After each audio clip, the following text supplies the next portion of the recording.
This podcast is brought to you by Podcast Nation.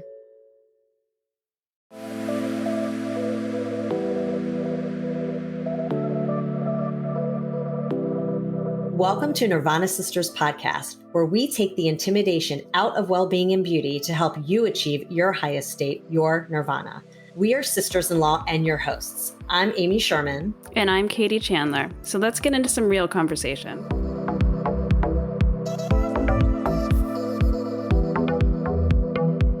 Welcome back to the show, Nirvana Sisters family. We are sitting down today with Andrea Marcellus, a Los Angeles-based fitness expert and life strategist for over 30 years. Andrea is the founder and CEO of And Life.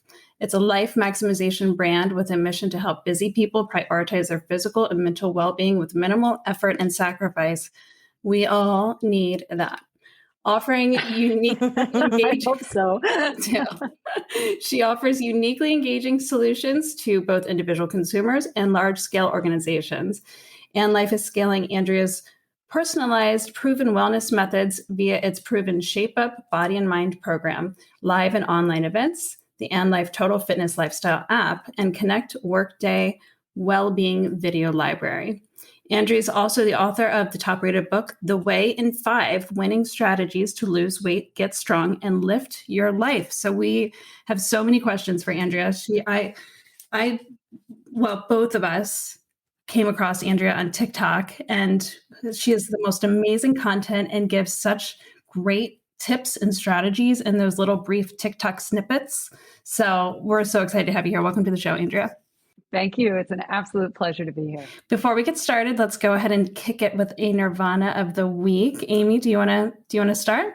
Yeah. So I get there's been a few Nirvanas this week, but I'll say so my Nirvana this week was an exciting one. And it's actually something Katie and I can't really talk about yet, but it's coming soon. We just signed a contract on something really exciting that we will unveil soon. But that was definitely one of my Nirvanas this week. So super excited to share all with our Nirvana Sisters family soon. Yeah, agreed. What about you, Definitely Katie? One of my Nirvanas as well. I can't wait till we can spread that news. It's very exciting. The secret Nirvana. Yeah. So that was for sure a highlight. But I had another Nirvana this morning. We're having some friends over for dinner tomorrow. And for the first time in I don't know how many years, I cooked for hours without a child at my feet, without my husband saying, I need this, without having to multitask or be somewhere. I made the time. I think that was the key why it was so enjoyable and relaxing, because I said, all I'm doing on Friday morning is cooking my beef bourguignon for Saturday night. That's what I did. It was very relaxing and I enjoyed it. That's amazing. So that was mine. What about you, Andrea? That's so nice. I love that.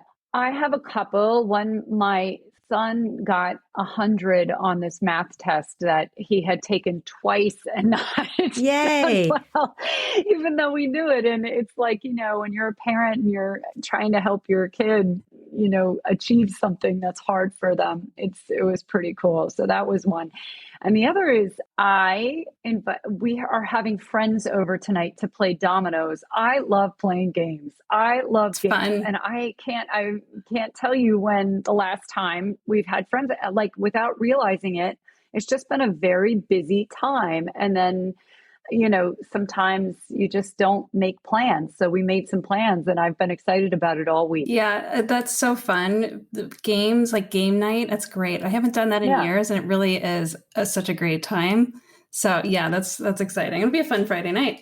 It sure will. All right, well, let's kick it off. It's funny that you say that just really quickly, because I have been hearing about this lately, but my son, I have two boys, Andrea, 13 and 16, and my 13-year-old is going to a party tonight, and it's like a murder mystery whodunit party, and they all get dressed up, and it's this whole thing. And a friend of mine at work, awesome. Same thing. She did something like that a few weeks ago, and I was like, I love these fun interactive parties. Yeah, anyway. that's great. That's very cute. Yeah. It's a great thing. Well, it gets you out of your head. That's the whole thing.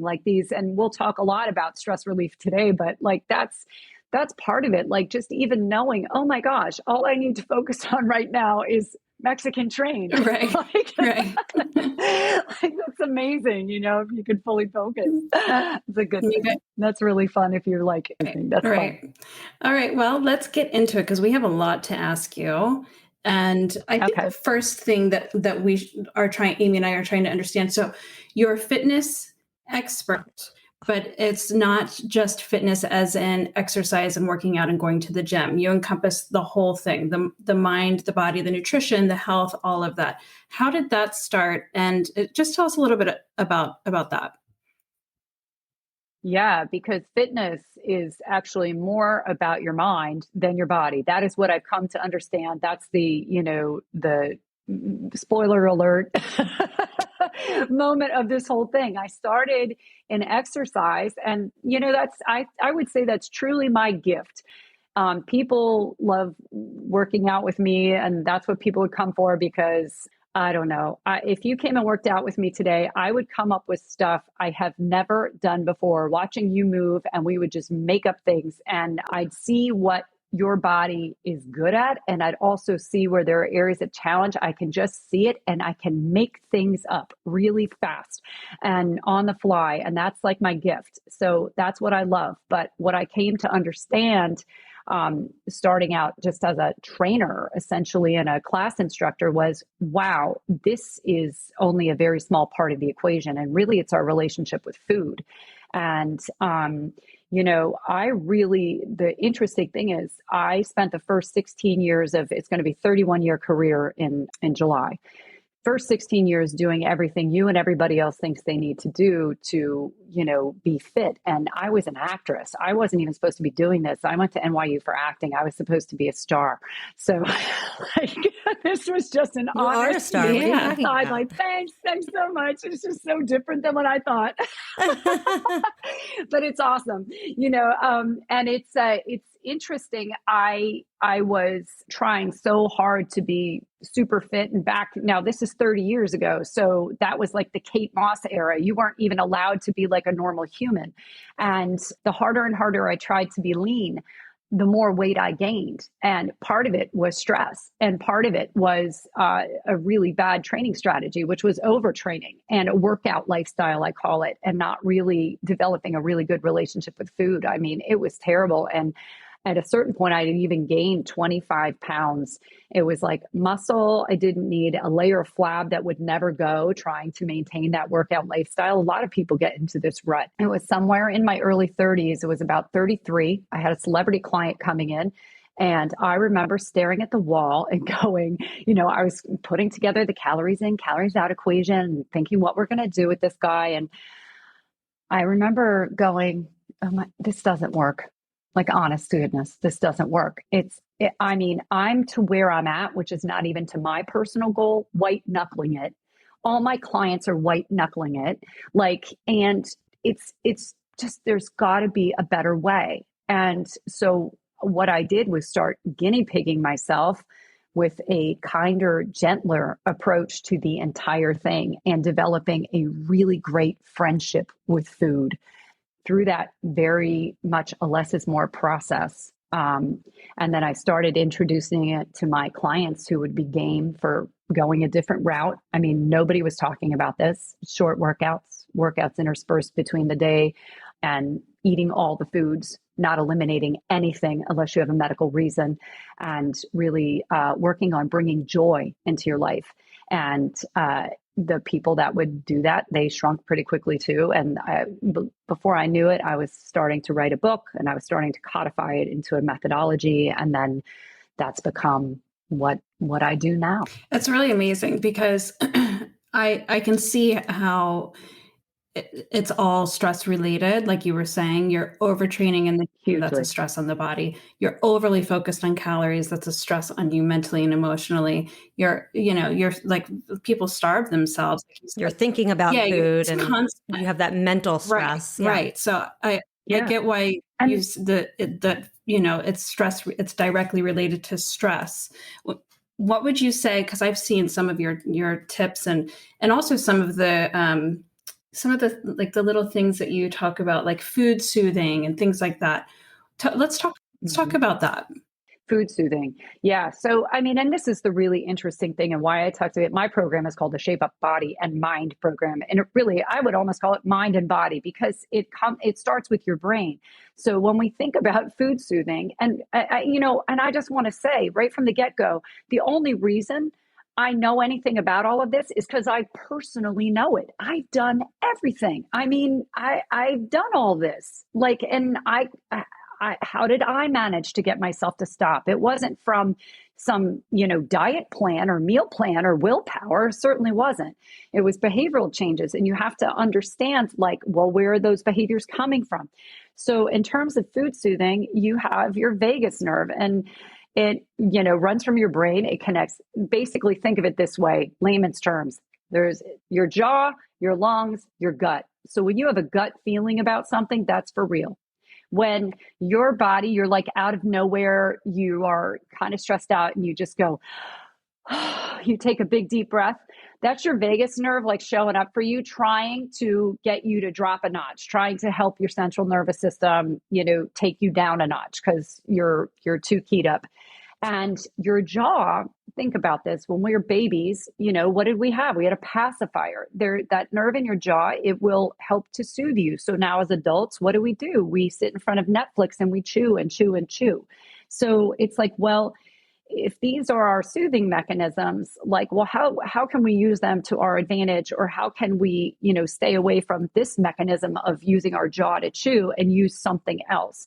Because we're not going to stop the stressors from coming into our life. We have to get better at how we respond to them. So what I do is I help people develop in the moment stress management strategies where we take anxious energy, worried energy, triggered energy, anger, and we shift that. It's just energy. Energy is energy, right? So you can take that energy, and if you have some tools and some practice, you can quickly shift it into positive energy that goes towards a positive purpose in your life. It's pretty cool. So you can always think of something that's triggering you as actually an opportunity to go get something done. And then we work on teaching your brain not to over-respond to stress so much in the first place. And then that keeps you at a hormonal advantage. So not only is it easier to lose weight if you need to do that, but then to maintain it. Very, very important. So this is where calories in, calories out fails. That whole or macro counting or that whole approach, they fail because they don't take into account your humanity.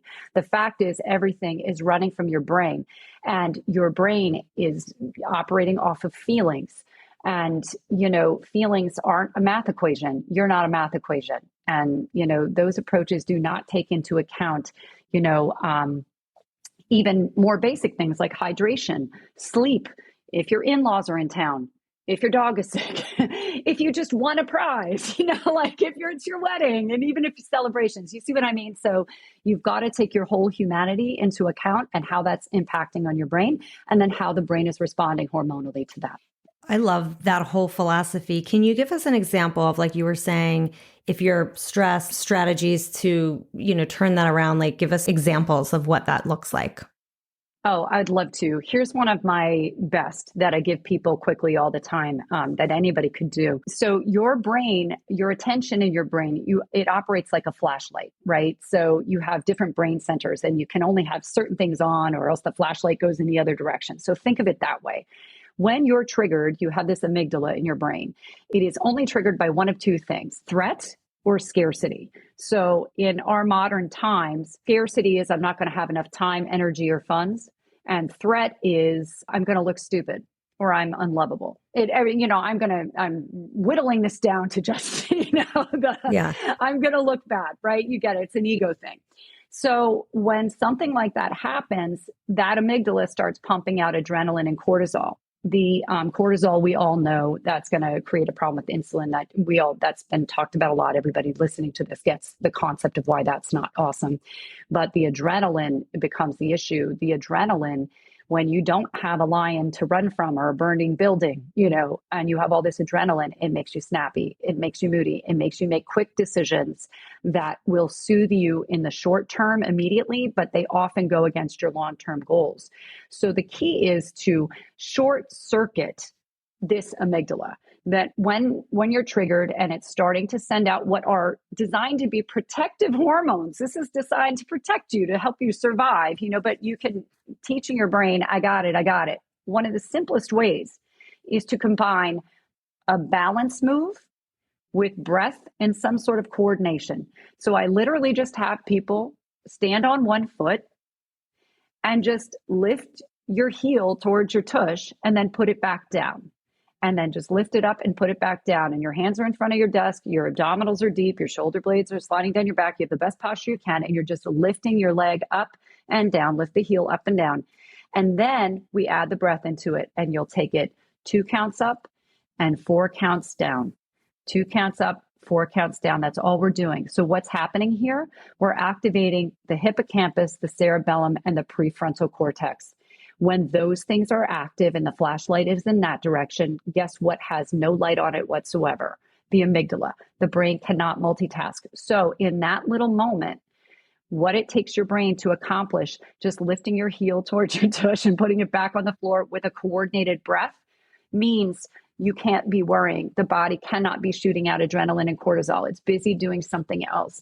And in those short moments, we give ourselves enough that we can actually break away from that feeling. Now we're down a notch. You can restart your day, from a different place. And over time and with practice, we train our brain not to over respond to stress so much in the first place. So that is one of the simplest ways. That's fascinating. I do too. I'm going to be trying that later for sure. I'm going to try that too. And then you said something before which caught my attention, which was, because we're all guilty of this, but I definitely am, of like this food soothing and watching a show, or even just the habit of, when we used to, which no one goes to the movies anymore, but go to the movies and get popcorn, it's just like that habit.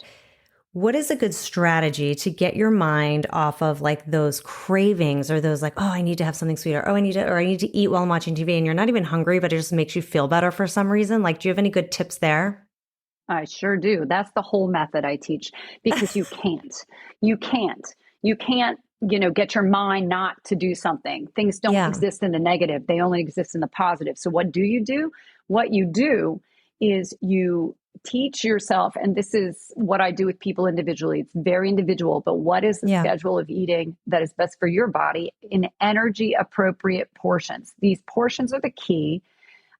Figuring out what kind of amount of beneficial fats and proteins you need throughout the day, and where I'm headed with this. And especially because it's usually night food soothing. Everybody's like air quotes good during the day, and then I lose it at night. You lose it at night, or on the weekends. What you have to do is make it so it is not a matter of willpower, that literally your stomach is full, that literally you can't eat another bite. And it's hard to trust, because what people do is they go, well, I'm going to eat a lot tonight, so I don't eat all day. Well, this is actually the opposite strategy of what you need to be doing. We need to be eating regularly throughout the day, high quality foods. You need to give yourself social foods at night, is what I call them. They might be less beneficial, but they feed our soul. And the afternoon snack is the absolute key. If your afternoon snack includes a protein and or a beneficial fat, and it can be very small, but it's something in that afternoon, so you do not go to dinner hungry, then the dinner won't open the floodgates for you, and you will have been satisfied all day. And if you do this day after day, it only takes about 3 days or so, you will find that at night when you sit in front of TV or something, you're actually like, wow, I'm good. Like, you can have a little something. You have to be a little bit mindful for half a second. But what actually happens is if you do this, day after day, and then a week or two goes by, it actually becomes physically uncomfortable to just graze. Grazing is the enemy. But you can't just go, I'm not going to graze. That's white knuckling it again. We have to put practices in place where that is not your preference anymore. And the best way I know is making it so that the way you live is that if my stomach is too full, if I graze, I become overfull. It is actually physically uncomfortable, and I stop. You were in my head this past week with your afternoon snack being a protein and a good fat, and I've been doing it all week, and I do notice a difference. And the other thing also, what was it? I didn't see that one. On TikTok. what was the protein? I was going to ask, like, what are good, like, good snacks? examples of what are your favorites? Or what are the good fats that you want people to have with some protein? Oh my gosh, there's so many, right? But here's a easy way to do it. I think. What did you have for dinner last night? Generally, people have like some, I don't know, there's some protein and some vegetables. Just eat a little of that if you don't have it, if it's too hard to put something together. But like, a quarter of an avocado with something. Avocado is one of the best foods in the whole world. I have a recipe on my And Life app called chia seed pudding. This is a life changer for most people. Like, I can't wait to go to Starbucks and tell them you need to sell this. Yeah, seriously. I literally just came up with this one day, and like, it's the one everybody loves because you can make so many variations of it. But you're getting your omega-3 fatty acids and it's just absolutely delicious. Just a few bites of that. But truly, it could be anything. Often, I will just throw an egg in a pan with some olive oil and some spinach. The egg's on one side, the spinach on the other side. It takes 94 seconds to make that. And that's my afternoon snack. You got to think real food.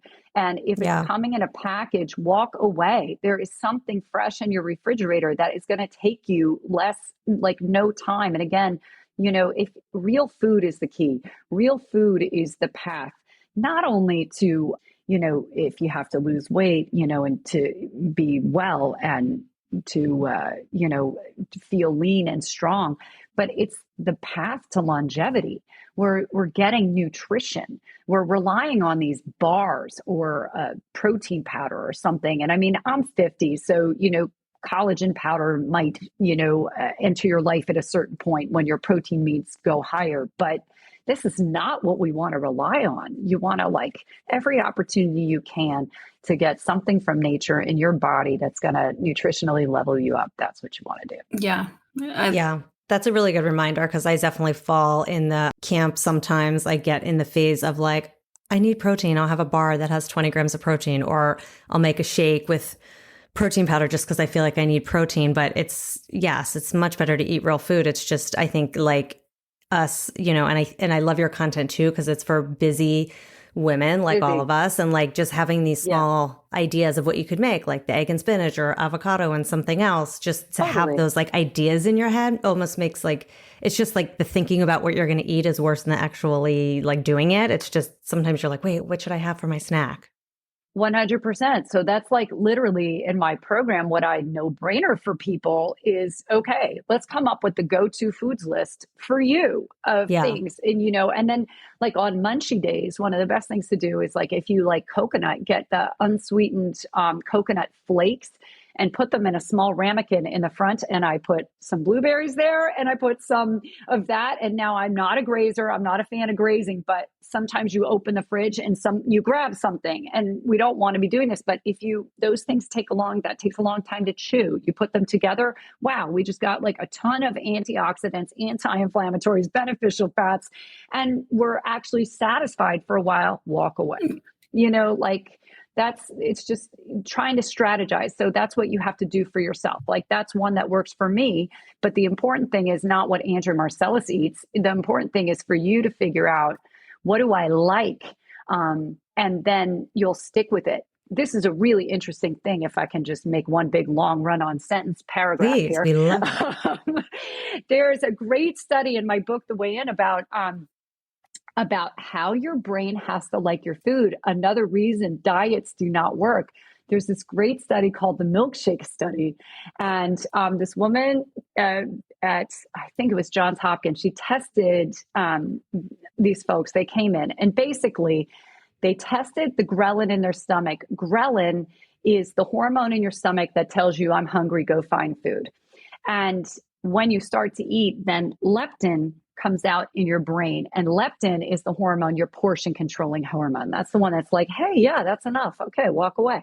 So we want a really good relationship between these two hormones. We want a very, very loud conversation happening where they can hear each other really well. And this is one of the reasons not for grazing, because that messes all that up. But in this study, it was incredible. She brought people in, she tested their ghrelin level. She gave them a shake a chocolate shake that was about 600 calories, it said on the label, and it was called Decadence or something. And she tested the ghrelin level in their stomach, and then she tested it again after they had some. And then 2 weeks later, they came back and she did the same thing, tested the ghrelin in their stomach, gave them a shake. And this one was called like Sensiba or something like that. I'm saying it wrong, but it was like a diet meal replacement chocolate shake, and it was like, I don't know, 150, 200 calories. So they think they're having a diet shake, and she tests the ghrelin level in their stomach. I'm going to get this number a little bit wrong, but the point will remain. It was either the ghrelin dropped either 3 times more or 6 times more with the decadent chocolate shake than the shake that was the diet shake, right? And when ghrelin drops, that means leptin shooting out, telling you to stop eating. It's really important. So now here's the thing. They were the same exact shake. So it was the people thought of the shake that wild. Determined when they were satisfied. And this is why I insist people like their food. And if you're dieting, it's not going to work. If you're doing what you should be doing instead of what's bringing you joy, then it's just not going to work. And that's why it's crucial that everything, like people ask me, do you have a meal plan? No, I have to meet you. Or, my app tries to help you figure it out for yourself. But, it's like, no, we got to find out what works for you. It's so true. So I saw this on your content as well earlier in the week, and you were in my head. This was, I want to say Tuesday night. We had a snow day, so our kids were home, and it was a long day. I ordered pizza. Never order pizza, but we ordered pizza. Kids love it. I am lactose intolerant, so I don't really eat it. And if I do eat it, I enjoy it. And I do it maybe like once a year. And you were in my head. And I thought, you know what? Just have a slice of pizza with your salad with the grilled chicken. That's what I would normally eat. And I had the slice of pizza and I was so satisfied and I was so happy. And I was full. Like that was it. That was all I needed. Afterwards, I was good. Normally, if I had just a grilled chicken salad, I might want to go an hour later and like I'm digging in the cabinets for something to satisfy that itch, I guess.